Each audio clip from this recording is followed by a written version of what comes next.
Hi guys, you know what time it is. It is time for another countdown to Christmas movie review.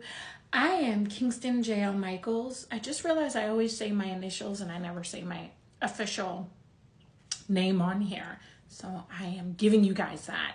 And baby, we are taking it over to a merry Scottish Christmas. Don't ask me why I paused. All right. So yesterday at 8 p.m. Eastern on the Hallmark channel, we got our official Party of Five reunion with Lacey Chabert and Scott Wolf playing estranged siblings, much like they were siblings on Party of Five, for those of you that had ever watched that series. So, okay, my first thought about this movie, first of all, I'm giving it an 8 out of 10. And it's one of those movies, and if you watched it, please let me know what you think. I thought it was a well-written drama. I thought it was a good drama, but it was giving me the Hallmark movies and mysteries feeling where they generally dig into their feelings, and it's a little bit usually lighter on regular Hallmark. But I guess in the last two Countdown to Christmas seasons, as we saw with We Wish You a Merried Christmas, that we are getting deeper in the holiday seasons, and we have to deal with stuff like our romantic relationships not being where it should be, and then dealing with family that we're also estranged from. So this theme really hit home with me. Here's the premise. The premise is Brad and Lindsay Morgan, I think is their last name, were invited to Scotland by their mom, Josephine. And they're not 100% sure why. One thing we know is that Brad is a tax attorney who's married to Sarah, and Lindsay is a doctor that has her own clinic in LA. We really don't get a good picture of what made them officially fall out. You know, we heard things like Lindsay had to leave Brad's wedding early because she had her medical boards the next day. We heard things like he didn't come to her graduation because he had a big tax audit that he couldn't get out of. And so maybe the point of their estrangement is that a lot of times we're estranged from people and we don't know why. Though there are some times that we know exactly why we had to love people from afar. And I think this movie is touching on two siblings that were super close after their parents got divorced. Brad took a father role as he's the oldest with Lacey, and they were so close, but as they got older, life just kind of pulled them away. So this is one of those situations where they're just estranged because life, and it seems like they're both giving a lot more to their career than to being family. So Josephine invites them to Scotland. Immediately they're staying in this amazing castle, and they don't even know how their mom was able to pull it. Shortly after getting there, they realize that their mom was the original Duchess of this castle, or she would have been, had she not run away to America to start a singing career, and she left her younger brother Daniel to inherit the castle. So he was the Duke of Glencrave, which is the castle, right? Or I guess the town they're in. So, we see that there's an older generation of brother and sister that were also estranged. Josephine stayed in America. She met Brad and Lindsay's father, fell in love, had the children, and then, as a lot that happens in a lot of American marriages, they get a divorce. And so now Josephine is, spending time raising her children, and she's writing letters to her brother Daniel back in Scotland, but for some reason, after a couple of years, they just lose touch.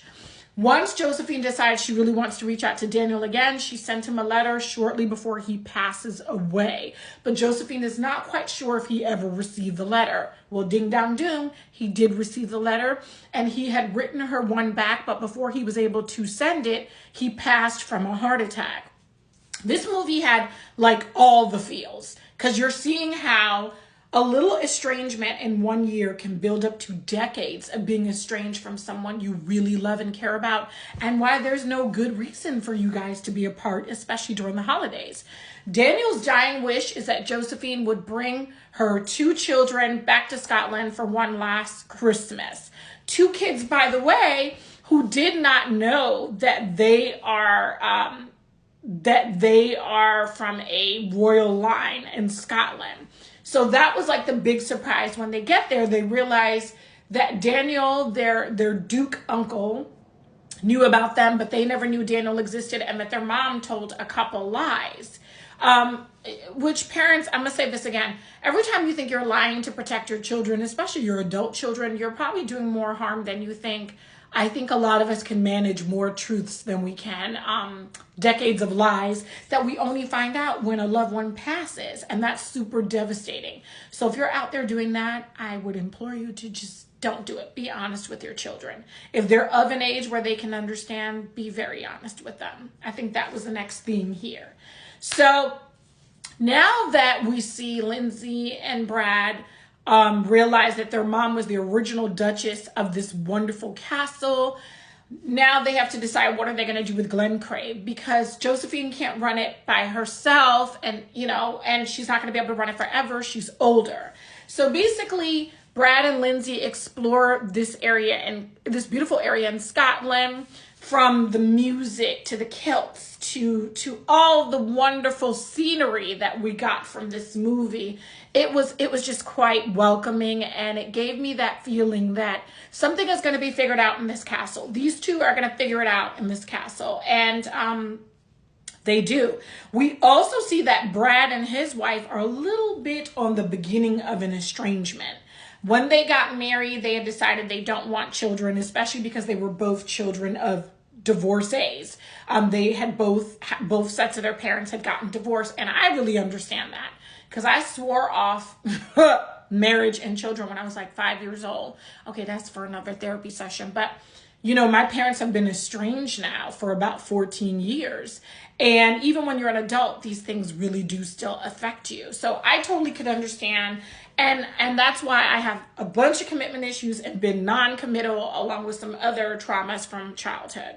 But that's neither here nor there. So I can identify with a lot of the themes in this movie. I honestly could understand what's happening with both Brad and Lindsay, and I'm wanting them to get together. I have one sister, and I've got 2 bio brothers and 2 adopted brothers, and I have one brother that I'm super, super close with, and I could not imagine doing this life without him. I love all my siblings, but definitely if you have someone that you grew up and you were always close to, then you want to try to stay close to them, for sure. So shout out to Mikey. Anyway, so yeah. They're trying to work it out, but we see that Brad and his wife, Sarah, also need to work some things out. So since they had decided that they're not going to have children, Sarah had a change of heart, and they are trying to have children. They went through a couple rounds of IVF, and so far they have been unsuccessful. Ultimately, the couple decides that saving their marriage is more important, and just being there for each other and letting the chips fall wherever they may. Baby, this movie had a lot of deepness in it, okay? And we find out that Brad and Sarah get closer together, so close that they decide they will stay and run Glencrave, which I thought was interesting, because I thought Lindsay's character, since she is the super, super single one, even though she owns a medical clinic in LA, I thought she was a shoo-in to stay. I guess because I'm always the super, super single one out of all my siblings. Since the dawn of time, a lot of responsibility always falls on me. Plus, I'm the oldest. So I just assumed since Lindsay was single, she'd definitely be the one to stay. But Brad and Sarah step up, and that kind of angers Lindsay, because she's thinking her and Brad are starting to get close again, and now they're going to live in different countries. And like, how is this going to work? On top of it, Lindsay starts to fall for the property manager, Mac. And he's wanting their relationship to grow and go someplace. She meets his mother, who's also a doctor. She meets his sister, and baby, she meets the sister's husband, who is played by Will Kemp. He plays the character Thomas. And they actually have this wonderful dance scene, Will Kemp and Lacey. So shout out to Will for that cameo. And it's just absolutely funny because it's playing on their new detective series. And we see like those themes in this movie between Party and Five themes, like Sillinger's being the bar, and Will Kemp showing up and them dancing. It was really great. All right, I'm giving this movie an 8 out of 10. I think I need to do a part 2 because I may be forgetting some important things. Oh shoot, I forgot to tell you how it ends. Or do you want to watch and see how it ends? Okay, stay tuned.